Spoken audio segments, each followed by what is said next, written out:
Assalamualaikum warahmatullahi wabarakatuh. Kembali lagi bersama saya Rohmat Hidayanto. Di video kali ini saya akan membahas tentang relasi database. Bagaimana cara membuat tabel menggunakan command prompt, bagaimana cara membuat relasi tabel, dan bagaimana cara membuat diagram relasi antar tabel. Nah, untuk lebih jelasnya mari simak video berikut ini. Terdapat IR diagram berikut ini untuk menangani pengadaan barang pada suatu organisasi. Ini adalah IR diagram pengadaan barang. Ketentuan pengerjaan. Buatlah tabel sesuai dengan IR diagram menggunakan command prompt. Yang kedua, buatlah skema relasi sesuai dengan IR diagram. 3. Buatlah diagram relasi antar tabel sesuai dengan IR diagram. Kemudian di sini akan dijelaskan sedikit tentang relasi antar tabel dalam database.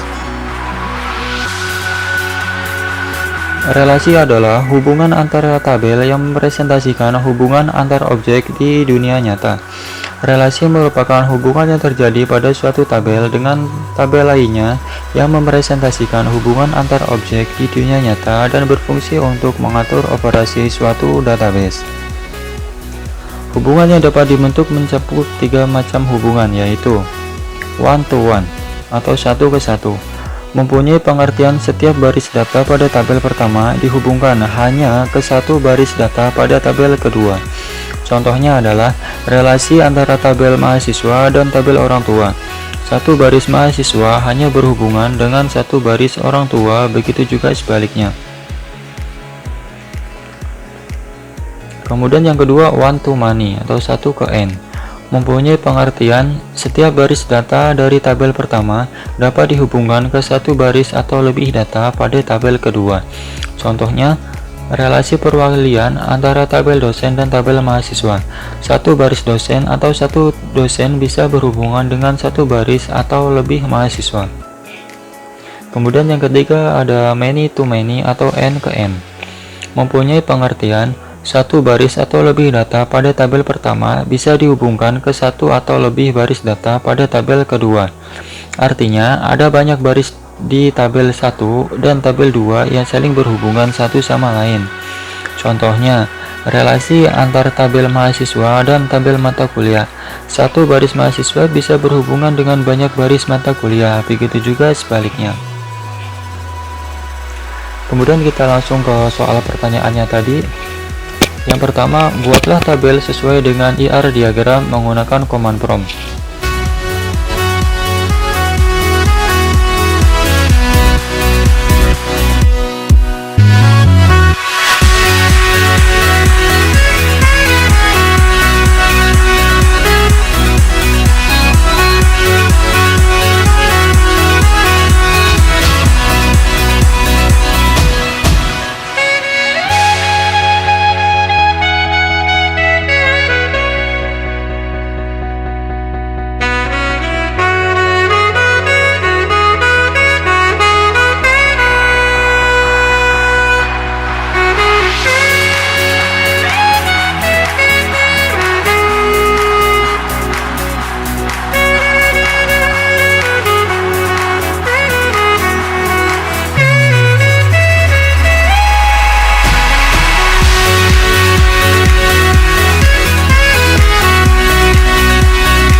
Nah, berikut adalah hasil tabel yang terbentuk berdasarkan IR diagram di atas.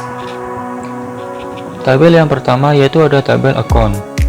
Di dalam tabel account ini terdapat dua atribut. Yang pertama atribut account ID dan atribut name. Kemudian di dalam tabel yang kedua yaitu ada tabel accounting transaction. Dalam tabel accounting transaction terdapat dua atribut. Yang pertama ada atribut transaction ID dan transaction date. Kemudian untuk tabel yang ketiga yaitu ada tabel payment. Di dalam tabel payment ini terdapat satu atribut, yaitu atribut total. Kemudian yang keempat ada tabel invoice verification. Di dalam tabel invoice verification ini terdapat tiga atribut. Yang pertama ada atribut IV amount, yang kedua ada atribut IV status, dan ada atribut description. Kemudian yang kelima ada tabel storage location. Di dalam tabel storage location ini terdapat 4 atribut. Yang pertama ada atribut storage ID, storage location, PIC, dan atribut kontak. Kemudian yang keenam ada tabel good receipt. Di dalam tabel good receipt ini terdapat 2 atribut. Yang pertama ada atribut DR status, yang kedua ada atribut storage ID. Pada tabel di atas, kolom storage ID yang ini muncul sebagai origin key karena ada relasi satu ke banyak dengan entitas storage location. Kemudian yang ketujuh ada tabel good receipt detail. Di dalam tabel good receipt detail ini terdapat 3 atribut. Yang pertama ada atribut gr.id, ada atribut amount, dan atribut gr status. Pada tabel di atas, kolom gr status muncul sebagai origin key karena adanya relasi satu ke banyak dengan entitas good receipt. Kemudian untuk tabel yang berikutnya ada tabel purchase order. Di dalam tabel purchase order ini terdapat 8 atau 7 atribut yang ada dalam tabel purchase order. Yang pertama ada atribut POID, yang kedua ada atribut PO dates, kemudian ada atribut delivery dates, PO status, payment terms, shipping terms, and supplier ID. Pada tabel di atas, kolom supplier ID muncul sebagai origin key karena ada relasi satu ke banyak dengan entitas supplier. Kemudian yang ke-9 ada tabel purchase order detail. Di dalam tabel purchase order detail ini terdapat 6 atribut. Yang pertama ada atribut purchase ID, amount, price, PO status, gr.id, dan PO-ID. Pada tabel di atas, kolom gr.id dan PO-ID muncul sebagai origin key karena adanya relasi satu tabel ke banyak dengan entitas good receipt detail dan purchase order. Kemudian yang ke-10 ada tabel supplier. Di dalam tabel supplier ini terdapat 5 atribut. Yang pertama ada atribut supplier ID, supplier name, company name, contact, and address. Kemudian yang ke-11 ada tabel requirements. Di dalam tabel requirements ini terdapat 2 atribut. Yang pertama ada atribut req ID dan date. Kemudian untuk yang ke-12 ada atribut requirements detail. Di dalam tabel requirements detail ini terdapat 6 atribut. Yang pertama ada atribut req.id, amount, req status, req ID, goods ID, dan product ID. Pada tabel di atas, kolom req ID, goods ID, dan product ID muncul sebagai origin key karena ada relasi satu ke banyak dengan entitas requirements, goods, and purchase order detail. Kemudian untuk yang ke-13 atau yang terakhir ada tabel goods. Di dalam tabel goods ini terdapat 4 atribut. Yang pertama ada atribut goods ID, name, description, price, dan current stock. Kemudian kita lanjut ke pertanyaan yang kedua, yaitu buatlah skema relasi sesuai dengan IR diagram. Berikut adalah skema relasi berdasarkan IR diagram kasus di atas. Yang pertama ada skema relasi untuk tabel account. Di dalam tabel account ini ada 2 atribut, yaitu ada atribut account ID dan name. Kemudian skema relasi yang kedua ada accounting transaction, mencakup transaction ID dan transaction date. Kemudian untuk skema relasi ketiga ada payments, mencakup total. Kemudian yang keempat ada skema relasi untuk invoice verification, mencakup atribut IV amount, IV status, dan description. Kemudian skema relasi berikutnya ada storage location, mencakup atribut storage ID, location, PIC status, dan contacts. Kemudian ada skema relasi berikutnya goods receipt. Di dalam goods receipt ini mencakup GR status dan storage ID. Kemudian skema relasi berikutnya yaitu ada goods receipt detail. Goods receipt detail mencakup atribut GR ID, amount, dan GR status. Kemudian skema relasi berikutnya ada purchase order, mencakup atribut PO ID, PO date, delivery date, PO status, payment terms, shipping terms, and supplier ID. Kemudian skema relasi berikutnya ada purchase order detail, mencakup atribut PO date ID, amount, price, PO status, GR date ID, and PO ID. Kemudian skema relasi berikutnya ada supplier.